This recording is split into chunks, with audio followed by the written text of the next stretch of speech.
Hello friends, आज की video में बात करेंगे पेटीएम के बारे में। तो अभी आपने न्यूज़ में बहुत जगह सुना होगा कि पेटीएम जो है बैन हो गया है। तो बहुत सारे प्लेटफॉर्म पे इस बात की चर्चा चल रही है कि पेटीएम बैन हो गया है। तो उसमें बहुत सारे यूजर को कन्फ्यूजन हो रहा है कि एक्चुअली बैन क्या हुआ है और क्या सर्विसेज जो है उसमें इफेक्ट हुई है। उसी पे आज की वीडियो में बात करेंगे। तो सबसे पहले चलते हैं आरबीआई के साइट के ऊपर में और वहाँ का उनका जो है उनका प्रेस रिलीज देखते हैं और आपको समझाने की कोशिश करेंगे कि एक्चुअल में बैन हुआ है तो क्या हुआ है और क्या उसका इम्पैक्ट हमारे ऊपर पड़ने वाला है और कौन सी सर्विसेज के ऊपर में पड़ने वाला है। तो सबसे पहले तो आप ये देख लीजिए यहाँ पे कि जो है पेटीएम और पेटीएम बैंक्स दोनों अलग अलग सर्विसेज हैं। तो वो भी आपका जो है 197 कम्युनिकेशन लिमिटेड उनकी पेरेंट कंपनी, उसके अंडर में वो सर्विसेज आती हैं। तो यहाँ पे जो बैन हुआ है उसको जो है आरबीआई ने जो बैन करा है वो पेटीएम बैंक्स को बैन करा है, ना कि पेटीएम को बैन करा है। सबसे पहले आप ये समझ लीजिए कि दोनों अलग अलग चीज़ें हैं। तो यहाँ पे अगर आप प्रेस रिलीज में जाएंगे तो यहाँ पे लिखा हुआ है action against Paytm payments bank limited. तो ये जो है पेटीएम बैंक्स लिमिटेड को बैन करा गया है और आपके पेटीएम को बैन नहीं करा है। सो जैसा मैंने पहले भी कहा कि उसके अंदर बहुत सारी सर्विसेज आती हैं।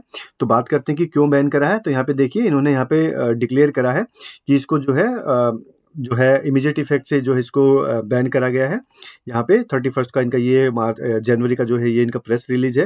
इन्होंने कहा कि क्योंकि इन्होंने क्या नहीं किया, किस वजह से इनको बैन कर दिया, इन्होंने जो है आरबीआई की जो कंप्लाइंस है उसको फॉलो नहीं किया है। इस वजह से इनको जो है इमीडिएटली जो है उसको बैन कर दिया गया है।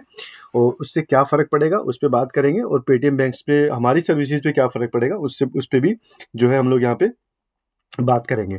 तो ये तो आपको समझ में आ गया कि उसको इमीडिएट इफेक्ट से बैन कर दिया गया है।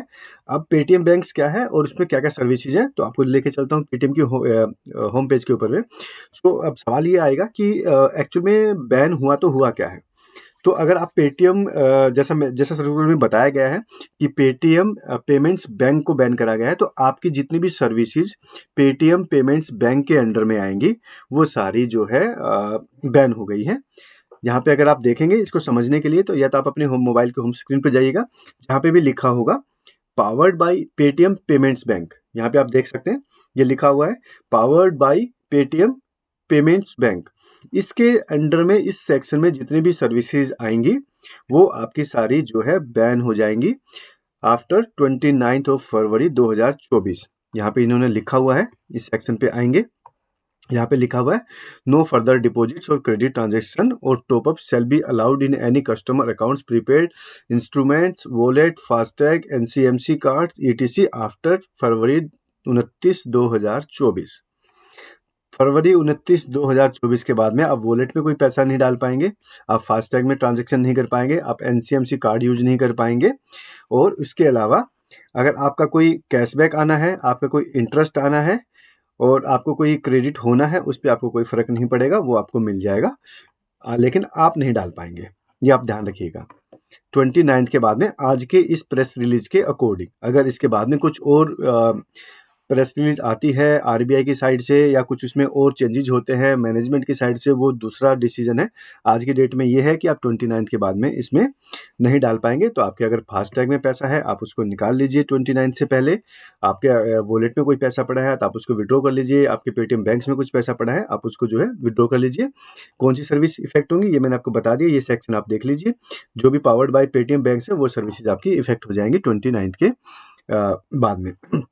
तो यहीं पे देखिए उन्होंने दूसरे उसमें यहाँ पे बताया है कि आप जो है या तो उसको विड्रॉ कर लीजिए भाई, या उसको जो है आप यूटिलाइज कर लीजिए। आपके अगर पैसा पड़ा है पेटीएम में, या तो आप उसको आपको कुछ उसको खरीदना है, शॉपिंग करनी है, कुछ ऑर्डर करना है, जो करना है कर लीजिए।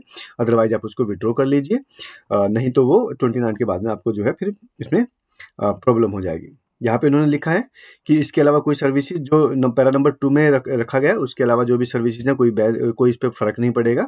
ये आप ध्यान रखें, इसमें कोई कन्फ्यूज होने की ज़रूरत नहीं है कि क्या होने वाला है और क्या नहीं होने वाला है। सिर्फ़ और सिर्फ पेटीएम पेमेंट्स बैंक के अंडर में जितनी भी सर्विसेज आती है वो इफ़ेक्ट होंगी, उसके अलावा आपको कोई इफ़ेक्ट नहीं होगा। यहाँ पे क्लियरली इन्होंने बता दिया गया है कि पैरा नंबर 2 में जो सर्विसेज लिखी है उसके अलावा इस पे कोई इफ़ेक्ट नहीं पड़ने वाला है। तो इसमें बहुत ज़्यादा जो है आपको कन्फ्यूज़ होने की ज़रूरत नहीं है। सिर्फ पेटीएम बैंक्स पे ध्यान रखिए, पेटीएम बैंक्स में जो सर्विसेज हैं वो आपकी इफ़ेक्ट होंगी। इसके अलावा कोई भी सर्विसेज आपकी जो है इफ़ेक्ट नहीं होंगी।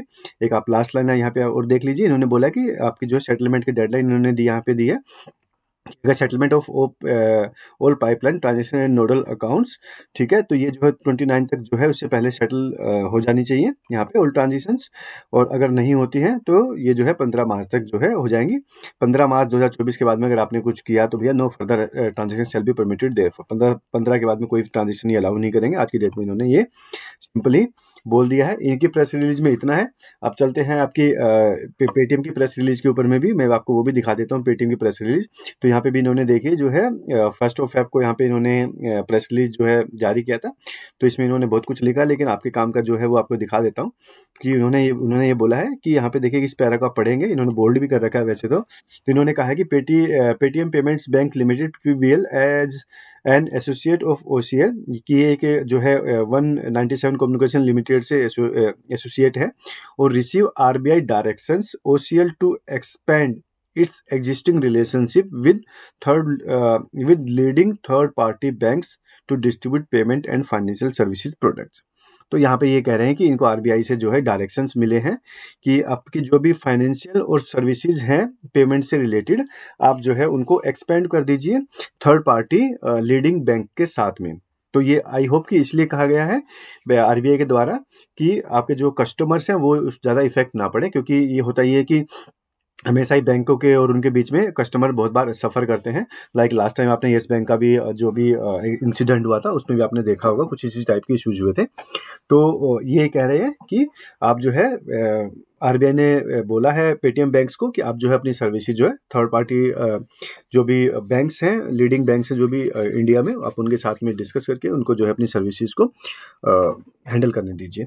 तो हो सकता है कि आपको एक पॉजिटिव जो है रिस्पॉन्स भी मिलने को दिखे नेक्स्ट कुछ डेज में। बट अभी के अकॉर्डिंग जो है ये है कि भैया अभी 29 तक आप अपना जो है देख लीजिए, निकाल लीजिए आपका पैसा वैसा उसमें पड़ा है तो उसके बाद में हो सकता है कि क्या सेटलमेंट होगी क्या नहीं होगी, अभी उसके लिए कुछ क्लियर डायरेक्शंस यहाँ पे नहीं है। तो आई होप कि आपको अब समझ में आ गया होगा कि डिफरेंस क्या है पेटीएम में और पेटीएम बैंक्स में। तो आपको सिर्फ पेटीएम बैंक्स में जो भी सर्विसेज है वो इफेक्ट हो रही हैं, उसके अलावा कुछ अभी के लिए कुछ इफेक्ट नहीं हो रहा है। अगर आपको वीडियो अच्छा लगे हो तो लाइक कीजिए, सब्सक्राइब कीजिए, ताकि लेटेस्ट वीडियो आपको मिलता रहे सबसे पहले।